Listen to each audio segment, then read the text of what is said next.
ಸಿದ್ದರಾಮಯ್ಯ ಹಿರಿತನಕ್ಕೆ high command bumper gift. DKShi ಪದಗ್ರಹಣಕ್ಕೂ ಮುನ್ನವೇ ಸಿದ್ದುಗೆ ಉನ್ನತ ಸ್ಥಾನ. ಹೈ ನಾಯಕರ ಮಾತಿಗೆ ಒಪ್ಪಿ ರಾಜೀನಾಮೆ ನೀಡಿದ್ದ ಸಿದ್ದು ಇದೀಗ ನಿರಾಸೆಯಾಗಿಲ್ಲ. ಸಿದ್ದುಗೆ ಸಿದ್ದರಾಮಯ್ಯ ಹಿರಿತನಕ್ಕೆ ಹೈಕಮಾಂಡ್ ಬಂಪರ್ ಗಿಫ್ಟ್ ಅನ್ನ ಕೊಟ್ಟಿದೆ. ಡಿಕೆಶಿ ಪದಗ್ರಹಣಕ್ಕೂ ಮುನ್ನವೇ ಸಿದ್ದುಗೆ ಉನ್ನತ ಸ್ಥಾನ. ಯಾವ ಸ್ಥಾನವನ್ನ ಕೊಟ್ಟಿದ್ದಾರೆ? ಹೈ ನಾಯಕರ ಮಾತಿಗೆ ಒಪ್ಪಿ ರಾಜೀನಾಮೆ ನೀಡಿದ್ದ ಸಿದ್ದು. ಬಂಡಾಯ ಎಳದೆ ಆರೋಪಿಸದೆ ಸಿದ್ದರಾಮಯ್ಯ ಸೈಲೆಂಟ್ ಆಗಿ ರಿಸೈನ್ ಮಾಡ್ತಾರೆ. ಈಗ ಸಿದ್ದರಾಮಯ್ಯ ಗೌರವಯುತ ನಡೆಗೆ ಹೈ ಸನ್ಮಾನ. ಈಗ ರಾಷ್ಟ್ರ ರಾಜಕಾರಣಕ್ಕೆ ಕಾಲಿಟ್ಟ ಸಿದ್ದರಾಮಯ್ಯ. ಡಿಕೆ ಸಿಎಂ ಆದ್ರೂ ನಿಯಂತ್ರಣದ ತಕ್ಕಡಿ ಸಿದ್ದು ಕೈಯಲ್ಲೇ ಇರುತ್ತೆ. ಈ ಮೂಲಕ ಡಿಕೆ ಆಡಳಿತ ನಿಯಂತ್ರಣಕ್ಕೆ ಸಿದ್ದು ಸೂತ್ರ ಸೈ. ಸಿದ್ದರಾಮಯ್ಯ ಹಿರಿತನಕ್ಕೆ ಹೈಕಮಾಂಡ್ ಬಂಪರ್ ಗಿಫ್ಟ್ ಅನ್ನ ಕೊಟ್ಟಿದೆ. ರಾಷ್ಟ್ರ ರಾಜಕಾರಣಕ್ಕೆ ಬನ್ನಿ ಅನ್ನುವಂತ ನಿಟ್ಟಿನಲ್ಲಿ ಸಿಎಂ ಹೈಕಮಾಂಡ್ ಸಿದ್ದರಾಮಯ್ಯ ಅವರಿಗೆ ಆಫರ್ ಅನ್ನ ಕೊಟ್ಟಿರುವಂತ ಆಫರ್ ಅನ್ನೋಕ್ಕಿಂತ ಮುಂಚೆ ನೀವು ಈಗ ಡಿಕೆ ಶಿವಕುಮಾರ್ ಅವರಿಗೆ ಈ ಸ್ಥಾನವನ್ನ ಬಿಟ್ಟುಕೊಡಿ, ರಾಷ್ಟ್ರ ರಾಜಕಾರಣಕ್ಕೆ ಬನ್ನಿ ಅನ್ನುವಂತ ಒಂದು ಮಾತನ್ನ ರಾಹುಲ್ ಗಾಂಧಿ ಅವರು ಆಡಿರ್ತಾರೆ. ಆಗಿನ ಒಂದು ಸಂದರ್ಭದಲ್ಲಿ ಸಿದ್ದರಾಮಯ್ಯ ಅವರ ಮೌನ ಸಾಕಷ್ಟು ಪ್ರಶ್ನೆಗಳನ್ನು ಹುಟ್ಟಿಹಾಕಿತ್ತು, ಸಾಕಷ್ಟು ಕುತೂಹಲವನ್ನ ಹುಟ್ಟಿಹಾಕಿತ್ತು. ಏನಾಗುತ್ತೆ ಮುಂದೆ, ರಾಜಕೀಯ ನಡೆ ಯಾವ ರೀತಿಯಾಗಿರುತ್ತೆ ಅನ್ನುವಂಥ ನಿಟ್ಟಿನಲ್ಲಿ. ಬಟ್ ಸಿದ್ದರಾಮಯ್ಯ ಮೌನವಾಗಿಯೇ ಇದ್ದು ಹೋಗಿ ಸೈಲೆಂಟ್ ಆಗಿನೇ ರಿಸೈನ್ ಮಾಡಿ ಬರ್ತಾರೆ. ಒಂದು ಪದದಲ್ಲಿ ಅವರ ರಾಜೀನಾಮೆಯನ್ನು ಮುಗಿಸ್ಕೊಂಡು ಬರ್ತಾರೆ.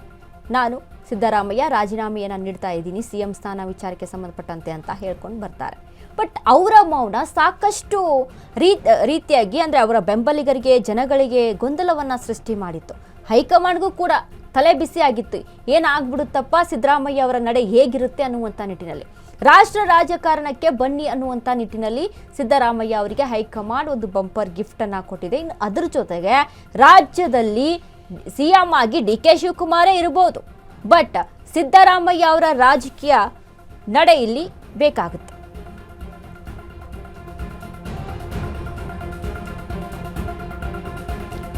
ಕಾಂಗ್ರೆಸ್ ಕಾರ್ಯಕಾರಿ ಸಮಿತಿ ಸದಸ್ಯರಾಗಿ ಸಿದ್ದು ಆಯ್ಕೆ. ರಾಜ್ಯ ರಾಜಕೀಯದ ನಿರ್ಧಾರದಲ್ಲಿ ಸಿಡಬ್ಲ್ಯೂಸಿ ಪ್ರಮುಖ ಪಾತ್ರ. ರಾತ್ರಿಯಿಂದಲೇ ಜಾರಿಯಾಗುವಂತೆ ಎಐಸಿಸಿ ಅಧ್ಯಕ್ಷರ ಆದೇಶ. 2018ರಲ್ಲಿಯೂ ಸಿದ್ದರಾಮಯ್ಯರನ್ನ ಸಿಡಬ್ಲ್ಯೂಸಿಗೆ ಸೇರಿಸಲಾಗಿತ್ತು. ಈಗ ಮತ್ತೆ ಕಾರ್ಯಕಾರಿ ಸಮಿತಿ ಸದಸ್ಯರಾಗಿ ಸಿದ್ದು ನೇಮಕ. ಕಾಂಗ್ರೆಸ್ ಕಾರ್ಯಕಾರಿ ಸಮಿತಿ ಸದಸ್ಯರಾಗಿ ಸಿದ್ದು ಆಯ್ಕೆ ಆಗಿದೆ. ಹೈಕಮಾಂಡ್ ಹೇಳಿರುವಂತದ್ದು, ರಾಜ್ಯ ರಾಜಕೀಯದ ನಿರ್ಧಾರದಲ್ಲಿ ಸಿಡಬ್ಲ್ಯೂಸಿ ಪ್ರಮುಖ ಪಾತ್ರವನ್ನ ವಹಿಸಿದ್ದಾರೆ. ರಾತ್ರಿಯಿಂದಲೇ ಜಾರಿಯಾಗುವಂತೆ ಎಐಸಿಸಿ ಅಧ್ಯಕ್ಷರ ಆದೇಶ ಕೂಡ. 2018ರಲ್ಲೂ ಕೂಡ ಸಿದ್ದುಗೆ ಈ ಆಫರ್ ಅನ್ನ ಕೊಟ್ಟಿತ್ತು, ಸೇರಿಸಲಾಗಿತ್ತು ಸಿಡಬ್ಲ್ಯೂಸಿಗೆ. ಇದೀಗ ಮತ್ತೆ ಎಐಸಿಸಿ ಅಧ್ಯಕ್ಷ ಮಲ್ಲಿಕಾರ್ಜುನ್ ಖರ್ಗೆ ಹೇಳುವಂಥದ್ದು, ಇವತ್ತು ರಾತ್ರಿಯಿಂದಲೇ ನೀವು ಈ ಹುದ್ದೆಯನ್ನ ಅಲಂಕರಿಸಿಕೊಳ್ಳಿ ಅಂತ.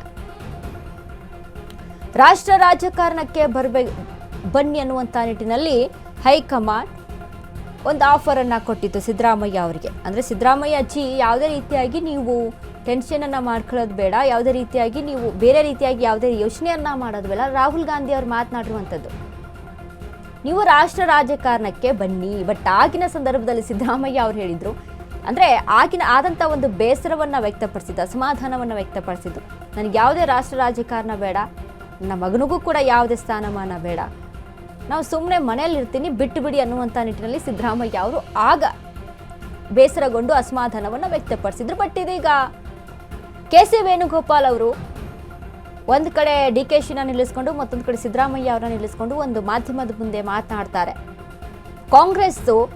ಕಾಂಗ್ರೆಸ್ ಪಕ್ಷ ರಾಜ್ಯದಲ್ಲಿ ಈ ಹಿಂದೆ ಯಾವ ರೀತಿಯಾಗಿ ಆಡಳಿತವನ್ನು ನಡೆಸ್ಕೊಂಡು ಹೋಗಿದೆಯಲ್ಲ ಅದೇ ರೀತಿಯಾಗಿ ಮುಂದುವರಿಯುತ್ತೆ. ಅದಕ್ಕೆ ಸಿದ್ದರಾಮಯ್ಯ ಅವರು ಕೂಡ ಇರ್ತಾರೆ, ಡಿಕೆ ಶಿವಕುಮಾರ್ ಅವರು ಇರ್ತಾರೆ. ಸಿದ್ದರಾಮಯ್ಯ ಅವರ ಮುಂದಾಳತ್ವದಲ್ಲೇ ಅಲ್ಲಿ ರಾಜಕೀಯ ನಡೆಯುತ್ತೆ, ಆಡಳಿತ ನಡೆಯುತ್ತೆ ಅನ್ನುವಂಥ ನಿಟ್ಟಿನಲ್ಲಿ ಕೆ.ಸಿ. ವೇಣುಗೋಪಾಲ್ ಅವರು ಒಂದು ಮಾತನ್ನ ಹೇಳ್ತಾರೆ. ಆದರೆ ಸಿದ್ದರಾಮಯ್ಯ ಅವ್ರನ್ನ ಬಿಟ್ಟು ಕೊಡದೇ ಇರುವಂಥ ನಿಟ್ಟಿನಲ್ಲಿ ಅಷ್ಟು ಈಸಿಯಾಗಿ ಸಿದ್ದರಾಮಯ್ಯ ಅವ್ರನ್ನ ಬಿಟ್ಕೊಡೋಕ್ಕಾಗುತ್ತಾ? ಸಾಧ್ಯ ಇಲ್ಲ.